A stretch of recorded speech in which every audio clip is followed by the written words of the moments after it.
కాస్త board pass ఆ చేయండి. రోజు నేను గౌరీ అన్నని మొదటిసారిగా చూశాను. అద్భుతమైన వ్యక్తి.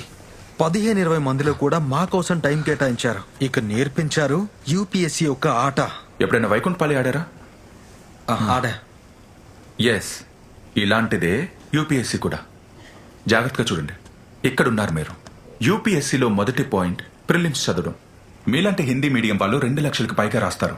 కానీ ఈ నిచ్చెనతో మెయిన్స్ దాకా చేరుకున్నది కేవలం 1000-1500 మంది మాత్రమే. అంతేనా? జారిపోయాయా? ఇంకా 1000-1500 మందిలో నుంచి కేవలం 150-200 మంది మాత్రమే ఈ రెండో నిచ్చెన ఎక్కి ఫైనల్ ఇంటర్వ్యూకి చేరుకుంటారు. లక్ష్యానికి చేరువలో ఉంటారు.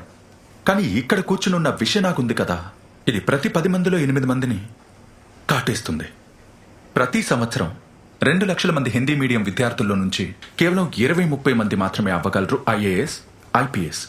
తీసుకోండి. 2 లక్షల్లో 25-30 మందేనా? మిగిలిన 1,99,970 మంది back to zero. Restart. Restart అంటే ఇది వైకుంఠపాలి ఆట కదా బాబు. So restart.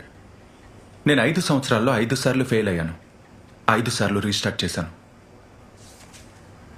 చివరిగా నాకు అర్థమైన విషయం ఏంటంటే నేనేం మిస్ అయ్యానని.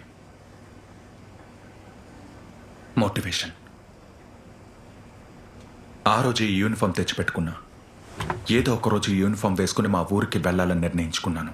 వెళ్ళి మా అమ్మ నాన్నలకి నేను ఇలా సెల్యూట్ చేయాలి. ఇదే మోటివేషన్ కారణంగా నా ఆఖరి 6వ అటెంప్ట్లో నేను నా జీవితంలోనే